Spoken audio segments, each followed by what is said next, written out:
The childhood dream has come true. We pulled it off. It's WrestleMania 12, everybody. No, guys, it's KYG Y2K podcast, the only millennial nostalgia podcast that I'm aware of. I don't know. I don't listen to podcasts. My co-host, as always, is Joseph Garifo. How are you doing, Joe? I'm good. How are you, Jesse? I'm good. I'm very hot. It's sweaty down here. It's It's like the hottest day of the year here in Philadelphia. And my air conditioner is like just on the verge of breaking. So I'm just hoping we get through the rest of this season. So yeah, only a little bit longer. Well, joining us as a guest today, a very, very special guest. My childhood friend. He can tell you all about what he's been up to. Ryan Gibbons, how you doing, buddy? I think if I were any better, I'd be you two guys. I mean, hosting the podcast of all podcasts, married with children. You guys are just living the dream. I'm just here living life. That's right, man. That's right. So, I guys, have no children. I have no children. Oh, I thought you had a kid already, Joey. No. We don't want kids. So no, we got our dog and cat. We're good. I got my dogs and cats. I feel that. It's only me polluting the earth with my seed in this room. So, guys, we are here today. I'm so excited to discuss this, not only this movie, but particularly this movie with these guests. We are talking the 1998, already my research has failed me, weed epic film, Half Baked. Now, Gibbons, I think you and I and our old mutual friend Kyle Lautenbacher during the summer of 1998 to 1999 might have watched this movie 150 times. Easily, multiple times a day, every day during that entire summer. It's one of my fondest childhood memories, honestly, because I remember like most of the times we'd be at my dad's house, and my dad was a total delinquent, didn't care what we did or what we watched or anything. Mm-hmm. And we would get Tops Pizza. They had 4 pizzas for $20, That's and right. each of us fat preteens would eat an entire pizza to the face with a 2-liter each that we would just drink out of RC Cola, not Pepsi, RC Cola, and we'd watch Half Baked just over and over and over. You know what's funny? I've often thought back and wondered, we were sort of popular kids at that middle school. Why did they allow us to be popular kids? Oh, we were all fat and non-threatening, so we weren't going to take the girls. Exactly. And we did anyway. Like, hey, there's that skinny one over there that's probably going to be a lesbian. I'll take her. Dibs. We showed them. That's right. But yeah, we watch this movie constantly. This might be the last film I'm aware of on VHS, the VHS era, where you would literally watch it and it was done and you would just rewind it and watch it again. And I've realized in rewatching it in the last week a couple of times, I still remember every single word of the entire movie, the entire script. I haven't watched this in 10 years and I remembered everything backwards and forwards. So good. Joey, do you have the same connection with this movie as we do? Sort of. This movie and Don't Be a Menace to South Central While Drinking Your Juice in the Hood. I saw both of them the same night.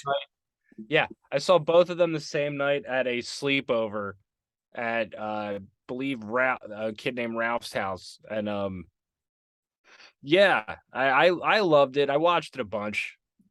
I still remember when I rewatched it for this. I still remembered all the words.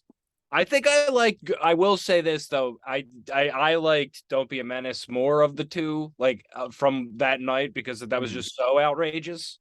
And we were like, why? Like, we got yelled at for watching it. His mom came down. I was like, what the? It's like at the part where they're like screwing in the yard in Don't Be a Menace. That's when she get. Why do the parents always walk in at exact moments? That's just because it was South Philly. She didn't like all those black people on screen at one time. That's probably more accurate.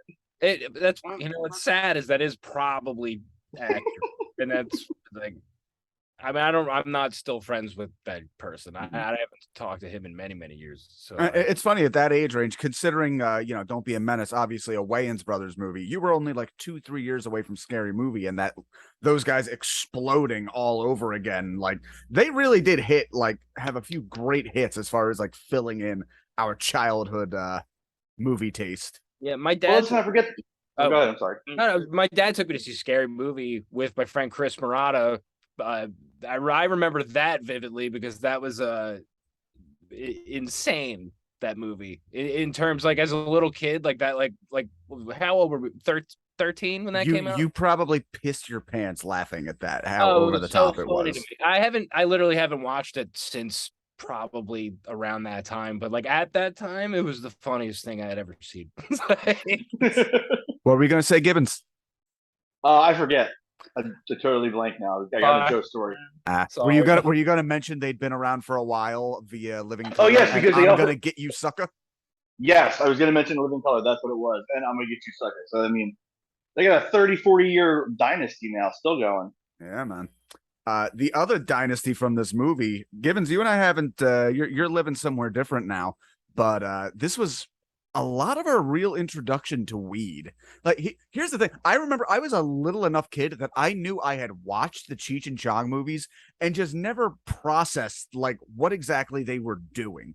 This is the first one I watched where it's like these guys are smoking illegal drugs. How were they allowed to make this movie? And it's funny that even in the years since, Neil Brennan and Dave Chappelle have both said that this really wasn't the movie they were trying to make, that due to executive meddling, it sort of became a weed movie for kids, which is exactly what it is, but it's still great. Yeah, I look back on it at 35 now, and all those jokes were geared towards, like, it was kids. Because my weed high is wearing off. Like, it were things that kids would say. It was definitely a weed movie for kids. They still had a bunch of F's, and they had a titty in there. Never forget that titty. It's a hell of a titty. Your titties out. Fully. Fully, man. It literally even starts with children. You know what? Yeah. It's like, yeah. That is a great place to start, because this was the first thing I remembered when watching the movie that, like, oh shit, I had completely forgot about this. The fucking opening scene.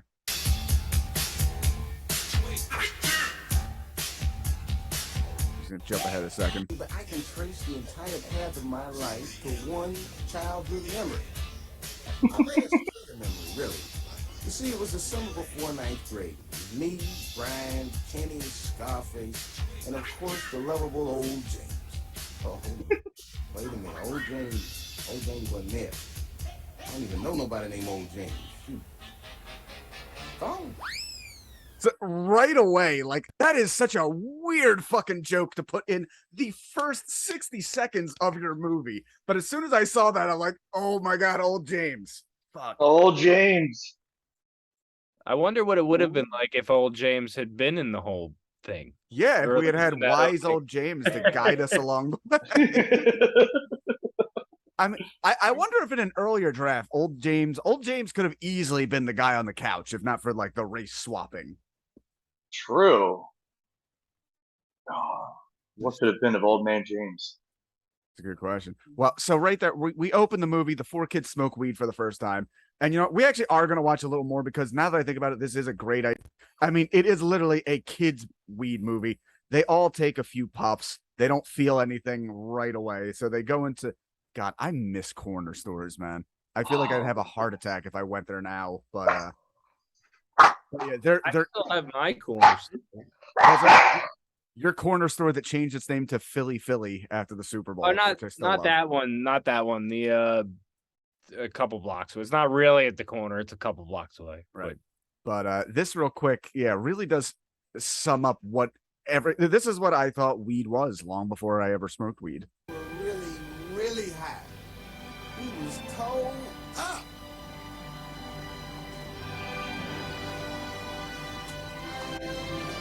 Giant candy bars. I have still only seen Abba Zaba out in the wild like once. How about you, Scarface?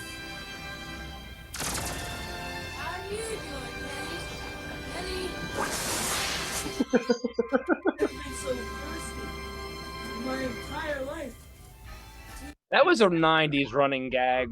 Someone coming out of a Slurpee machine, because that was in Good Burger. That was in this. That was, what else was that in? I'm sure that was in other things. I mean, people love their Slurpees, man. Haven't seen that in a while. But yeah.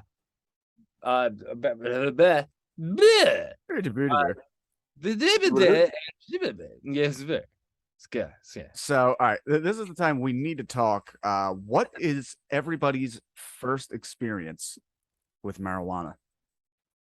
this is what I was gonna say before my tongue got all tied there. I did not. I actually, despite being a tremendous pothead now, I did not smoke weed until I was like 22 years old. So, just I loved weed movies and like Jay and Silent Bob and this movie and well, Harold and Kumar, I guess, was around. That was still So even That's a all few that years stuff was really before I started smoking weed. But it was You know what's funny, Joey? We're not going to get in detail for obvious reasons, but a very pivotal event in yours and I life, Gibbons was actually involved in. You hit me up one night saying somebody wanted to smoke weed, which they never want to do, so I should get some weed for them. And Gibbons was the guy I called up and got that weed.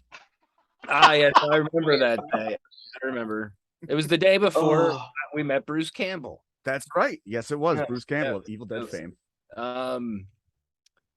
First time I ever, I think it was Chris Galanti brought from Downhill, from the movie I was in, Downhill. Went to school with me and Gibbons. Yep, I knew that name. I was like, what? Yeah, I think he brought it over to my college when we lived at when we went to Temple and lived in our apartment. Mhm. So that was probably the first time. How did it hit you? A lot of people don't get high their first time. I laughed hysterically for like at least an hour. It was amazing. I I had the giggles all night. It was great. Gibbons, how about you? What was your first weed experience? It's funny enough that despite me and you loving this movie together, I don't have any. I was not a big smoker for a long time. I don't think I have ever smoked weed with you.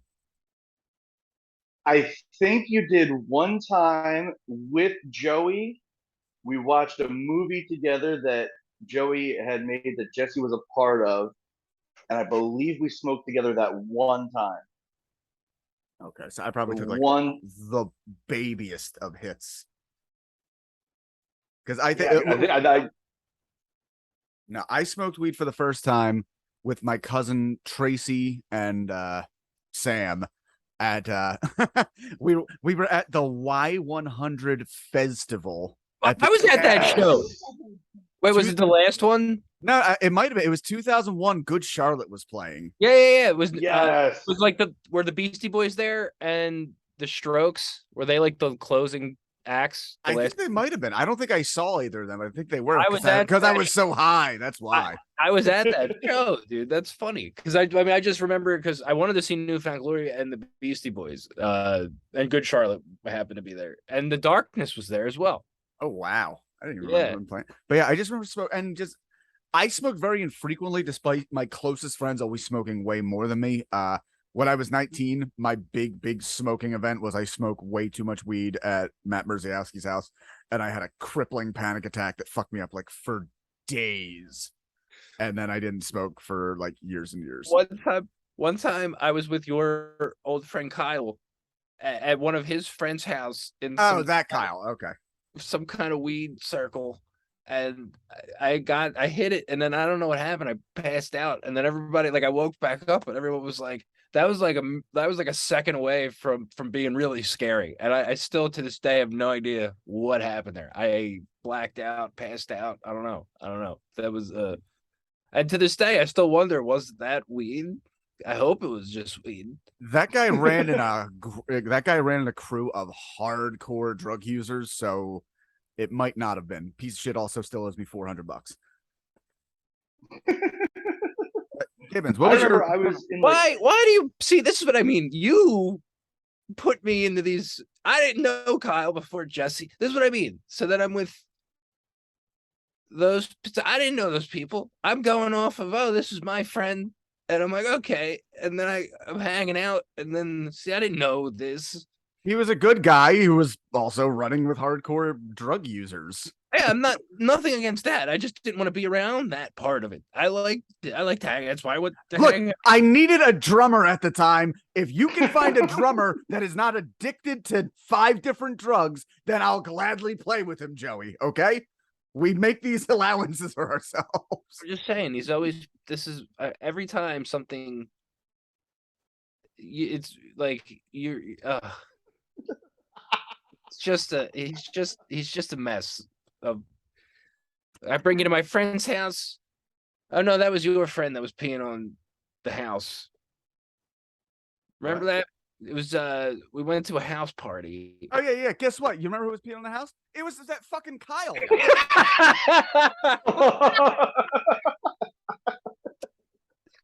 Yeah, so that was 100%. And I didn't stand up for him at all. Like, oh, he's drunk and he's fucked up. Let me take him home. And I remember you're the one that brings. I'm just saying. Yeah, but I remember they were a little bit like, wait. I'm just kidding. You want to get your ass kicked for your boy? Like, no, he's a fucking idiot. I'm getting him away from this. There was someone else that would bring more chaos. He's a wild card. Yeah, that we don't associate with anymore. Gibbons, what was your first weed experience? It was Little League opening day, like 4th or 5th grade. Oh shit! Me, our departed friend Rob Devine, rest in peace. Of course. And a kid named Frank Cortolo, who was like 3 years older than us.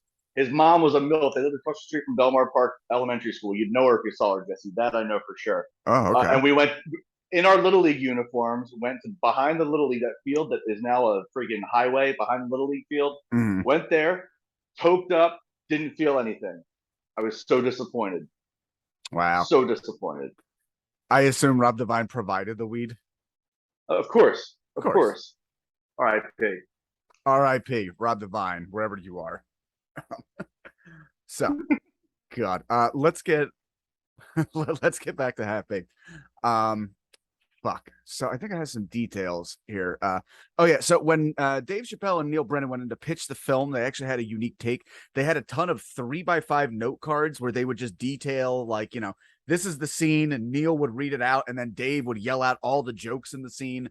And somehow they got a fucking budget to make this. Like, it shows in the movie overall, as every scene is just justified by the gags. The movie has almost no plot. The actual plot of the movie is Kenny gets arrested. They need to make money to get him out. They sell weed. Hijinks ensue, and everything else. That's the plot.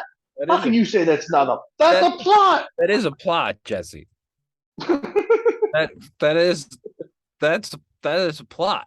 Yeah, but how many scenes happen in this movie that do not move? Fast Times at Ridgemont High, that has no plot. I'm not saying it's unique in not really having a plot. But it has a plot. That's sort of there is a story happening. They're unfolding. They smoke weed. They get the munchies. They send their friend. They get the food. He feeds a horse. The horse dies. He goes to prison. We got to get our friend out. What are we gonna do? I don't know. We could sell weed. No, we got to do it legitimate. They think of other things. Blah blah blah. We could sell weed. You already said that. Hey, we'll sell weed. They sell weed. That's what happened. Boom. That sounds like a plot. This has been Joey Gariffo's one-man production of Half Baked. Whereas, like Fast Times, there's no story. That is a collection of scenes. That whole movie. When the horse dies, when the clip with the horse, Jesse, that's one of the scenes that we would rewind and watch over and over again because of what the fat chick says in it. Over and over. Let's watch. Let's watch this inciting incident of the entire film. Kenny's coming out with food. Hey girl, you hungry? Fuck you, nigga. I'm sorry, I was talking to the horse here. Yeah, so there is a podcast. I forget what it's called. I think Neil Brennan's actually the host. No, he was a guest. Where the entire premise of the podcast is a comedian comes on and they discuss one joke at length from their act for the entire episode. Neil Brennan came on the show and only discussed this line for 50 fucking minutes. No. Yeah. What did he say? I don't remember. I listened to it. I don't remember. Do you have a link to that podcast? Yeah. Hold on. Don't bring it up now. It's gonna take 20 minutes. You're like, no, I won't. I'm gonna try. Dead silence. Joke. I'm gonna have to type in the N-word for it to show up. Oh, I'm sorry. Man. Come on.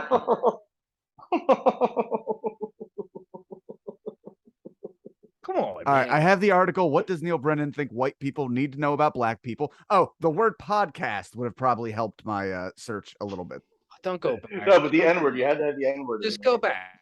Don't It's type it there's out again. 3 words in the But it- punchline. I can't type in "fuck you" and have it show up.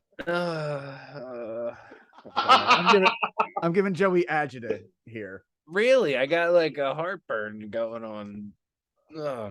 See, all right, I know white people aren't allowed to say it. Are we allowed to Google it? No. No. Okay. Well, anyway, good one. A podcast about jokes. That's it. A comedian will play one of their jokes and then discuss. So, good one.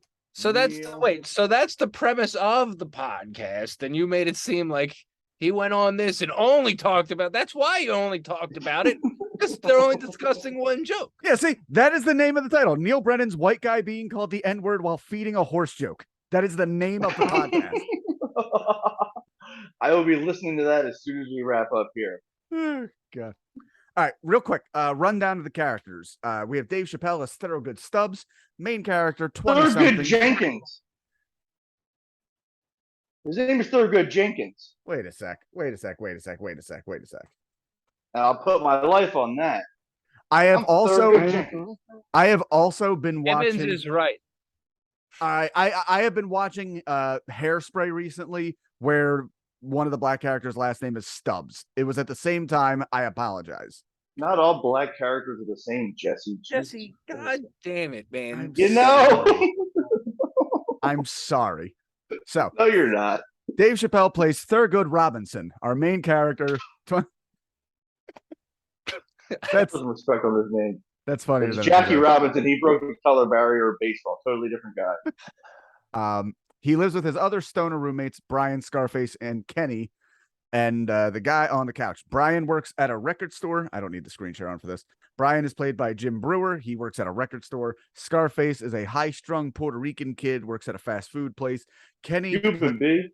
that's right. Kenny, played by Harlan Williams III, is a kindergarten teacher. Then there's the guy, played by Stephen Wright, who just sleeps on the couch. So I will say this is pretty true to New York City living in the fact that these 5 guys all share a very small apartment. So there's that. Did you notice the bunk beds in the kitchen? I did not notice the bunk beds in the kitchen. The entire room really does look like a place you would want to live. Here, I'm going to do another share screen so we can just take a look at, because again, this seems like a 12-year-old's idea of a first apartment too. Totally. Yeah, So, yeah. I Just look. look It's at- very colorful and it looks like a child's bedroom. Yeah, it looks like Pee-wee's Playhouse shit, Yeah. but with weed. Exactly.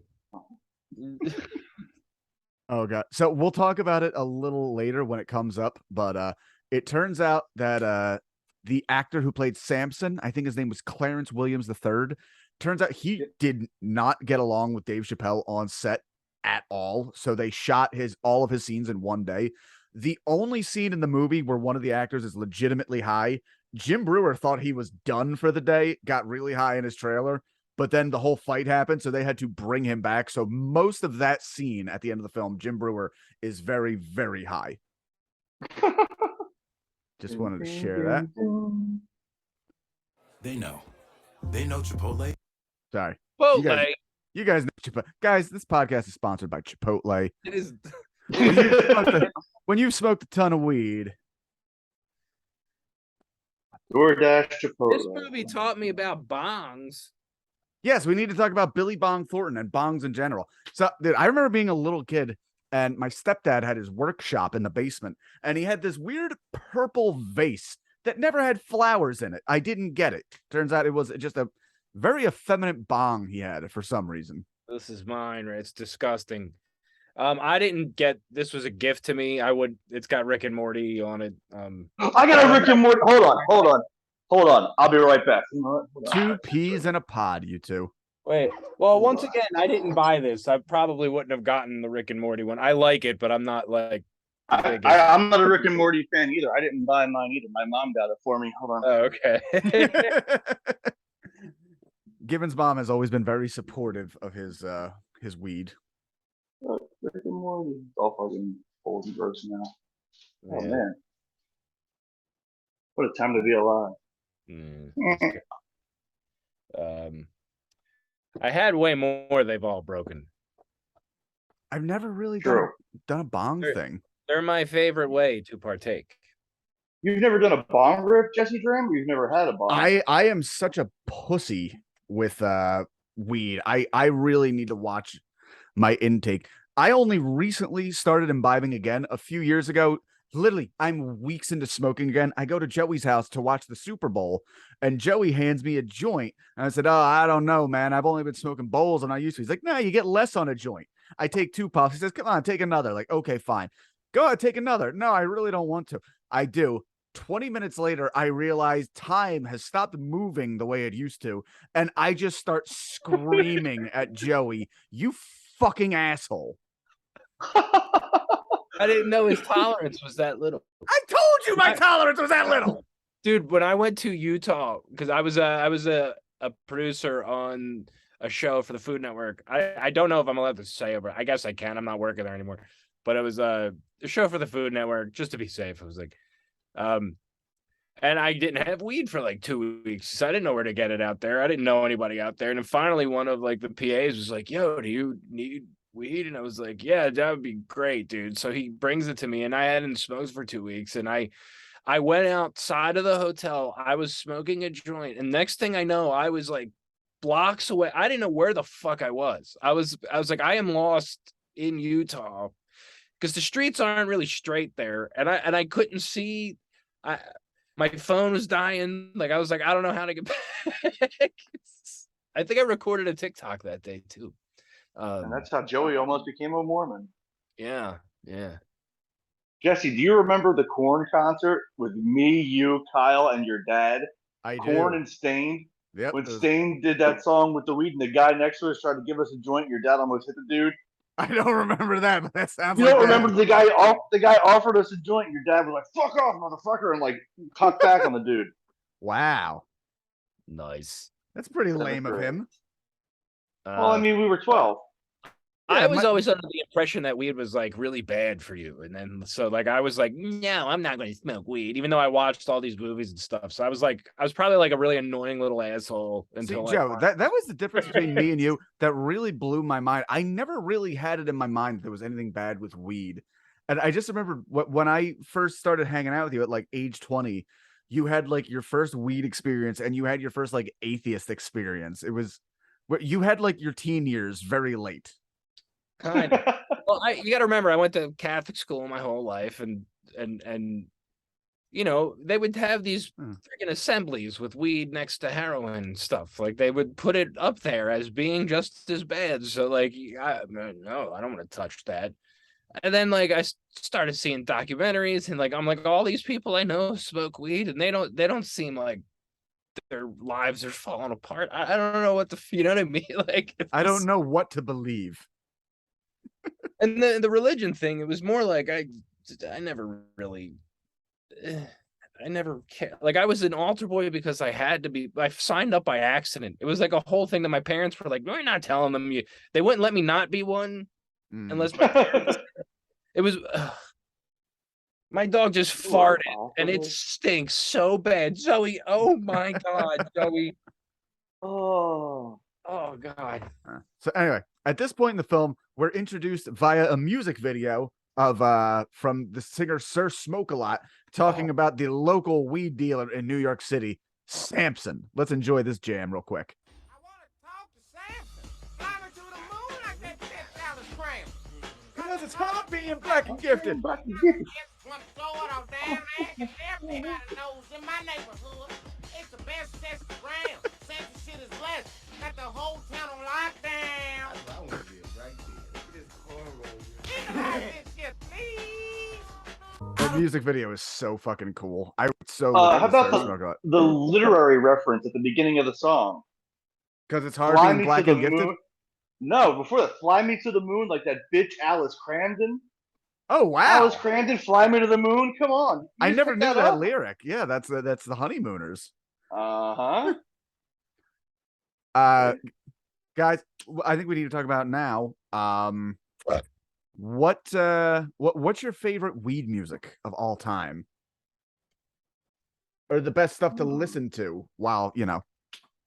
Oh, I think that's kind of a no-brainer. It's got to be Pink Floyd, Dark Side of the Moon. For me, you guys will probably both hate me because I'll say Sublime, but you're not gonna. But really, it's Sublime with Rome, and Oh God. I know. What the fuck is wrong with you, I know. I know. dude? I know. No, seriously though, I do love their one album. They put out a couple, but there's one that has how's the name of it? It's got the song Wicked Heart on it though, but that whole album from beginning to end I think is amazing and I absolutely love it. And I'm going to give that album some props because I probably like it more than any of the other ones, which I know is blasphemy, and I'm sorry. Yeah, it is. But I'm. You think you know somebody? Jesus, sorry. Joseph. I still love regular, the real Sublime. I also like the other one. I've just been listening to that. I've heard the other stuff so much that it's like I wanted to hear new music, and it's not even new anymore because it's like probably 8 years old. But the songs I'm talking. See, because I have to be so hardcore, I would have to definitely pick like stoner metal, like Sleep, Windhand, just like slow, heavy, monotonous. I still haven't done it. The next time Windhand comes in, I'm gonna finally bring some weed and really just like get lost in the heaviness. Dirty Heads, I like them as well. Yeah, but Rome and Duddy do stuff all the time, so like I like they're very similar. That's why I'm like. All right, let me get some. Rome basically wrote "Lay Me Down," which is Dirty Head's song. Like that's there's a whole okay. All right, Gibbons, just a heads up. Just because I won't pay for Zoom, it's gonna kick us off in a little bit. I'm just gonna send another link and we're gonna sign back in. Okay. Yep. All right. So and every podcast has this middle break where we're like, we'll be back in a second, and there's like ad or nothing. We're just right back. We need advertising just for that moment. So they'll listen, but we're just back. Yeah. So Kenny is in prison. In prison, he's being sexually pursued by Nasty Nate, but is being protected by a man known as Squirrel Master, played by Tommy Chong. Gotta give props to these guys to cast Tommy Chong in your movie. Oh shit! To cast Tommy Chong in your movie. It's Rob Devine. He's wilding out. That's what he does. To cast Tommy Chong in your weed movie and not have him be a stoner or smoke any weed in it is pretty big balls. I think that's really cool. So, again, to make him a rapist. I mean, to make him a prison rapist on top of that is just the icing on the cake. Well, I thought he wasn't raping him. I thought he was just protecting him, which I don't know why. No, because when he says nasty, that's my bitch. Anyone stabs him, it's going to be me.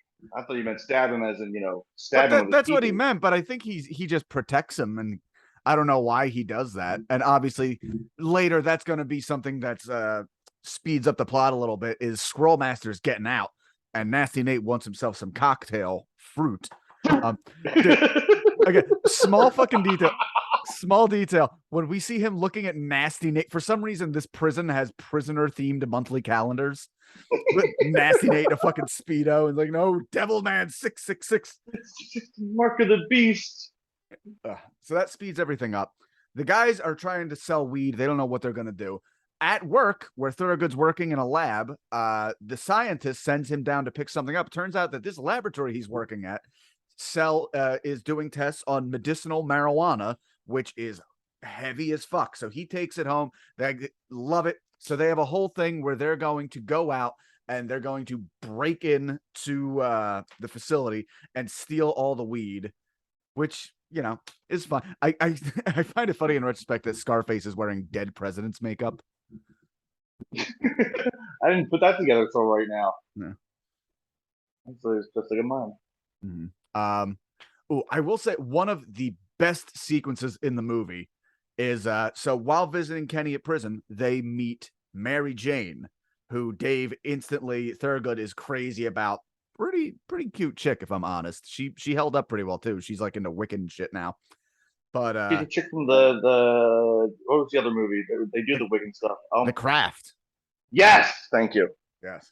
But one of the best sequences in the movie, and as younger men, I'm sure we were all there at one point. I never realized that was her from The Craft.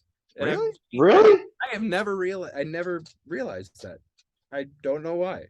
You know what's funny? I watched a critique on YouTube of the craft that really made the point of they really don't do a lot of justice to her character, because there's like the 4 girls in the craft and all of their trauma is like, you know, this person has a scarred back and this girl has family abuse and this girl's mother died and then this girl is black. Like that's their 4 dark, disturbing backgrounds. Like, I mean, anyway, with no money, Dave Chappelle has to pull off an $8 date. I love this sequence so much brilliant. as he scrimps and saves back and forth. So yeah, she shows up cute as hell in yellow and boots, but after sinking all his money in the Mr. Nice Guy investment, he only has $8. So he suggests they walk around for 3 hours in New York City. They have to take a cab and there's no money. They get a hot dog, and every cent goes down on the ticker, we feel him in more and more pain. He finally gets it out with some ice cream by robbing a homeless man, as you should do. So good. It's so good. Her character is another reason why I always thought weed was really bad. Because black chicks will like you? What? No. She was so adamantly against it. She was like, my father went to prison and blah, blah, blah, blah, blah. And like, Okay. All right.